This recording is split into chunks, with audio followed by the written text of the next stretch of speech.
ಕೊನೆಗೂ ದಳಪತಿಗಳ ಪಾಲಾಯ್ತು ಮಂಡ್ಯ. ಬಿಜೆಪಿ ನಂಬಿದ್ದೇ ತಪ್ಪಾಯ್ತಾ? ಸುಮಲತಾ ಮುಂದಿರುವ ಆಯ್ಕೆಗಳೇನು?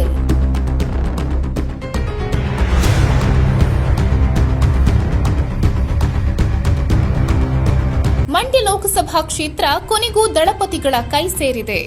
ರಾಜ್ಯದಲ್ಲಿ ಆಡಳಿತಾರೂಢ ಕಾಂಗ್ರೆಸ್ಗೆ ಟಕ್ಕರ್ ಕೊಡುವ ನಿಟ್ಟಿನಲ್ಲಿ ಬಿಜೆಪಿ ಹಾಗೂ ಜೆಡಿಎಸ್ ಮೈತ್ರಿಯಾಗಿತ್ತು.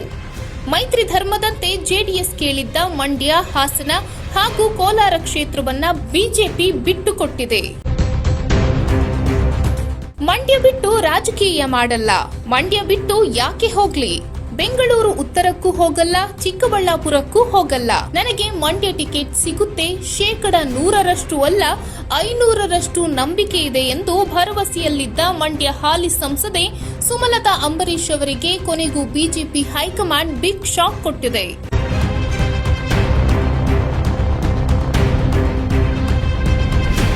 2019ರ ಲೋಕಸಭಾ ಚುನಾವಣೆ ಸಂದರ್ಭದಲ್ಲಿ ಮಂಡ್ಯ ಕ್ಷೇತ್ರವನ್ನ ಗೆಲ್ಲುವ ನಿಟ್ಟಿನಲ್ಲಿ ಸುಮಲತಾ ಹಾಗೂ ಮಾಜಿ ಮುಖ್ಯಮಂತ್ರಿ ಎಚ್.ಡಿ. ಕುಮಾರಸ್ವಾಮಿ ಅವರು ತೀವ್ರ ಪೈಪೋಟಿ ನಡೆಸಿದ್ರು.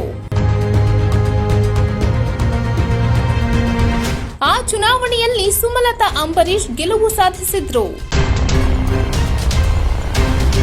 ಇದೀಗ ಮಂಡ್ಯ ಲೋಕಸಭಾ ಕ್ಷೇತ್ರವನ್ನ ಮರಳಿ ಪಡೆಯುವ ನಿಟ್ಟಿನಲ್ಲಿ ಮೈತ್ರಿ ಭಾಗವಾಗಿ ಮಂಡ್ಯ ಕ್ಷೇತ್ರವನ್ನ ಜೆಡಿಎಸ್ಗೆ ಬಿಟ್ಟುಕೊಡಲಾಗಿದೆ.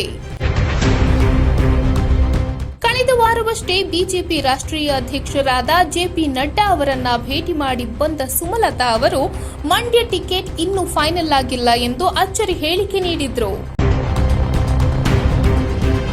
ಈಗಾಗಲೇ ಬಿಜೆಪಿ ಹೈಕಮಾಂಡ್ ಸಮೀಕ್ಷೆಗಳನ್ನ ಆಧರಿಸಿ ಈ ಸಲ ಮಂಡ್ಯ ಲೋಕಸಭಾ ಕ್ಷೇತ್ರವನ್ನ ಬಿಜೆಪಿ ನಾಯಕರು ಜೆಡಿಎಸ್ಗೆ ಬಿಟ್ಟುಕೊಟ್ಟಿದ್ದಾರೆ. ಹಾಗಾದ್ರೆ ಸುಮಲತಾ ಮುಂದಿನ ನಡೆಯೇನು? ಅಲ್ಲದೆ ಸುಮಲತಾ ಮುಂದಿರುವ ಆಯ್ಕೆಗಳೇನು? ಸುಮಲತಾ ಅಂಬರೀಶ್ ಮುಂದಿರುವ ದಾರಿ ಯಾವುದು? ಮಂಡ್ಯದಲ್ಲಿ ಮತ್ತೆ ಪಕ್ಷೇತರರಾಗಿ ಸ್ಪರ್ಧೆನಾ? ಮಂಡ್ಯ ಕ್ಷೇತ್ರದಿಂದ ಟಿಕೆಟ್ ಸಿಗುವ ಬಗ್ಗೆ 100% ಅಲ್ಲ 500% ವಿಶ್ವಾಸವಿದೆ ಎಂದು ಹಾಲಿ ಮಂಡ್ಯ ಸಂಸದೆ ಸುಮಲತಾ ಹೇಳಿದ್ರು. ಅಲ್ಲದೆ ಮಂಡ್ಯ ಬಿಟ್ಟು ರಾಜಕೀಯ ಮಾಡಲ್ಲ, ಮಂಡ್ಯ ಬಿಟ್ಟು ನಾನು ಯಾಕೆ ಬೆಂಗಳೂರು ಉತ್ತರ ಹಾಗೂ ಚಿಕ್ಕಬಳ್ಳಾಪುರಕ್ಕೆ ಹೋಗಲಿ ಎಂದು ಸುಮಲತಾ ಹೇಳಿದ್ರು. ಹೀಗಾಗಿ ಅವರ ನಡೆ ಸಾಕಷ್ಟು ಕುತೂಹಲ ಮೂಡಿಸಿದೆ.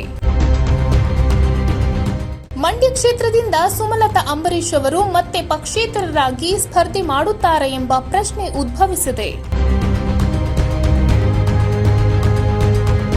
ಇಷ್ಟು ದಿನ ಮಂಡ್ಯ ಟಿಕೆಟ್ ಸಿಗುವ ಭರವಸೆಯಲ್ಲಿದ್ದ ಸುಮಲತಾ ಅಂಬರೀಶ್ ಅವರಿಗೆ ಅತಿಯಾದ ನಂಬಿಕೆಯೇ ಮುಳುವಾಗಿದ್ದು, ಇಂದು ಆಪ್ತರ ಜೊತೆಗೆ ಮಂಡ್ಯದಲ್ಲಿ ಪಕ್ಷೇತರರಾಗಿ ಸ್ಪರ್ಧಿಸುವ ಕುರಿತು ಚರ್ಚೆ ನಡೆಸಿ ತೀರ್ಮಾನ ತೆಗೆದುಕೊಳ್ಳಲಿದ್ದಾರೆ.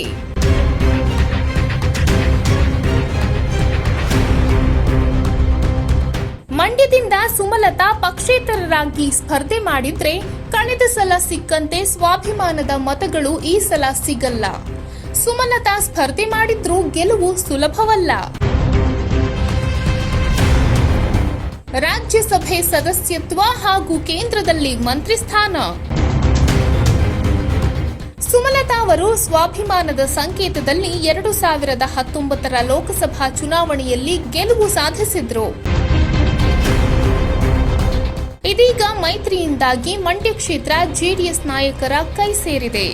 ಮೋದಿ, ಅಮಿತ್ ಶಾ, ಜೆಪಿ ನಡ್ಡಾ ಅವರಿಗೆ ರಾಷ್ಟ್ರಮಟ್ಟದಲ್ಲಿ ಹತ್ತಿರವಾಗಿರುವ ಸುಮಲತಾ ಅವರಿಗೆ ಮುಂದಿನ ದಿನಗಳಲ್ಲಿ ಪಕ್ಷ ಸೂಕ್ತ ಸ್ಥಾನಮಾನ ನೀಡಲಿದೆ ಎಂದು ಬಿಜೆಪಿ ನಾಯಕರು ಭರವಸೆ ನೀಡಿದ್ದಾರೆ ಎನ್ನಲಾಗಿದೆ. ಇದೀಗ ಸುಮಲತಾ ಅವರು ಹೈಕಮಾಂಡ್ ಮಾತಿನಂತೆ ಸ್ಪರ್ಧೆಯಿಂದ ಹಿಂದೆ ಸರಿದರೆ ಅವರಿಗೆ ಮುಂದಿನ ದಿನಗಳಲ್ಲಿ ರಾಜ್ಯಸಭೆಗೆ ಕಳುಹಿಸುವ ಮೂಲಕ ಮಂತ್ರಿ ಸ್ಥಾನವನ್ನ ನೀಡಬಹುದು ಎಂದು ಕೇಳಲಾಗಿದೆ. ಒಟ್ನಲ್ಲಿ ಕಳೆದ ಲೋಕಸಭಾ ಚುನಾವಣೆಯಲ್ಲಿ ಸ್ವಾಭಿಮಾನದ ಸಂಕೇತವಾಗಿ ಗೆಲುವು ಕಂಡಿದ್ದ ಸುಮಲತಾ ಅಂಬರೀಶ್ ಅವರಿಗೆ ಈ ಬಾರಿ ಬಿಜೆಪಿಯಿಂದ ಮಂಡ್ಯ ಲೋಕಸಭಾ ಕ್ಷೇತ್ರದ ಟಿಕೆಟ್ ಕೈತಪ್ಪಿದ್ದು ಪಟ್ಟು ಹಿಡಿದು ದಳಪತಿಗಳು ಕ್ಷೇತ್ರವನ್ನ ಪಡೆದುಕೊಂಡಿದ್ದಾರೆ. ಒಂದು ವೇಳೆ ಸುಮಲತಾ ಅಂಬರೀಶ್ ಅವರು ಪಕ್ಷೇತರರಾಗಿ ಸ್ಪರ್ಧೆ ಮಾಡಿದ್ರೆ ಗೆಲ್ಲುವುದು ತುಂಬಾ ಕಷ್ಟ. ಆದ್ರೆ ಸುಮಲತಾ ಅವರ ಸ್ಪರ್ಧೆಯಿಂದ ಮೈತ್ರಿಯಲ್ಲಿ ಬಿರುಕು ಮೂಡುತ್ತಾ ಅಥವಾ ಹೈಕಮಾಂಡ್ ಮಾತಿನಂತೆ ಸುಮಲತಾ ಅವರು ಮೈತ್ರಿ ಅಭ್ಯರ್ಥಿಗಳ ಪರ ಪ್ರಚಾರ ನಡೆಸುತ್ತಾರೆ ಎಂಬುದನ್ನ ಕಾದು ನೋಡಬೇಕಾಗಿದೆ.